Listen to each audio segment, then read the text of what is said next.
Shalom, I'm Rabbi Stephen Sachs. I'm going to explain something to you that may surprise some of you, may not surprise others of you. I am an introvert. In fact, as a kid I was painfully shy. As a kid I said, if only I were more outgoing, I would have more friends. That's very important to kids. As a teenager I said to myself, if only I were more outgoing and be more popular. That's important to teenagers. As a young man I said, if only I were more outgoing, I'd be better at dating. Now for my wife, she has to deal with me, but that's a different story. Then, a couple months ago at a rabbinical conference, I realized there is an advantage to being an introvert. I was listening to other rabbis speak about how they feel that they often put their foot in their mouths, they say things they regret and then have to apologize for it. In fact, a couple years ago, a well-known rabbi was asked if women could read the ketubah at a Jewish wedding. He responded by saying, sure, even a monkey can read the ketubah. People were outraged. They said, how dare this man compare women to monkeys?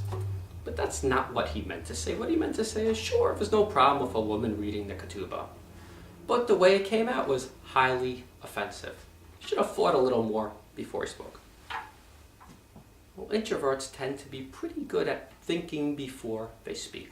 Why? Because introverts naturally process over and over again what they're going to say before they say it. Now, it doesn't mean people who are extroverts cannot be careful with their words, but it tends to come easier to introverts. I also learned something else very interesting while studying human resources in graduate school. And that is, just because somebody is an introvert does not mean they have to be shy. An introvert is someone who burns up a lot of energy being outgoing, where someone who's extroverted has no problem being outgoing. It doesn't burn up energy, and it doesn't burn up any energy. In fact, it may give them fervor energy. If you ask people who knew me when I was a kid, you said to them, could you see Stephen Sachs as a rabbi? They would say, no, he's a nice kid, but he's too quiet. But now ask people what they think of me. People will say, he's warm, he's personable, and my favorite, he's fuzzy. Truth of the matter is, often at work I burn up energy being outgoing. I enjoy my job, I like socializing with people, meeting all sorts of people and interacting. But often when I come home, I will come home exhausted because I'm pushing myself. Why do I push myself? Because I decided years ago I will not wear that shy label. I may be an introvert, but I want to be a rabbi. It's going to take a certain effort on my part, and I'm going to rip that shy label right off and not let it stand in my way. If we wear those labels, those painful labels sometimes we wear as children, if we allow ourselves to continue to wear them, it often holds us back in the future. There was someone who realized this thousands of years ago, and that person is Rivka, or Rebecca. She had two kids, Esau and Jacob. Esau was the older, and he came out wearing that label as leader. He was the firstborn. He was the macho man in the fields hunting. He was aggressive. But Rebecca realized if he were to become the next leader of his family that were to become the Jewish people, it would be a disaster. Abraham, Isaac, and Esau.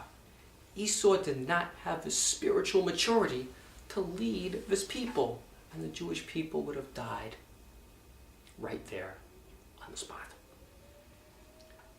She said to Jacob, Jacob, you have to get the blessing of the firstborn and become the leader of this people. Rebecca realized that just because Jacob didn't come out wearing that leader sign did not mean that he could not be an effective leader. Just because he was the younger, the quieter one, the one that dwelled in the tents, did not mean that he could not be an effective leader. It did not mean he was the right choice to lead the people. Rebecca saved the Jewish people by realizing that Jacob could lead the people. Abraham, Isaac, and Jacob. You learn a powerful lesson from this.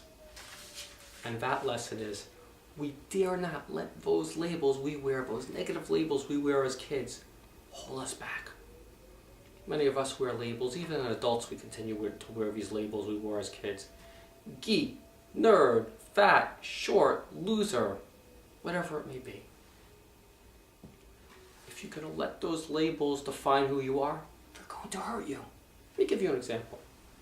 I have a friend, Mark. As a kid, he suffered from hyperactivity and attention deficit disorder, and still does. His parents, to their credit, treated it very aggressively. They took him to a therapist. He was medicated with Ritalin. They did everything they could to help him deal with the hyperactivity. However, to this very day, when he meets people, he will start acting in a goofy fashion, a silly fashion. Why? Because when he meets people, he thinks they see not a 36-year-old man, but that hyperactive kid running around the classroom, being ridiculous, being made fun of by the other kids, being admonished by his teachers. And he thinks that he has to still play the part, because that's what people expect, even though these people who are meeting him do not know him. That label is holding him back, and it's held him back socially and professionally. On the other hand, I decided as a young man that I was not going to let the fact I was an introvert hold me back. I was going to rip that shy label right off and not let it stand in my way.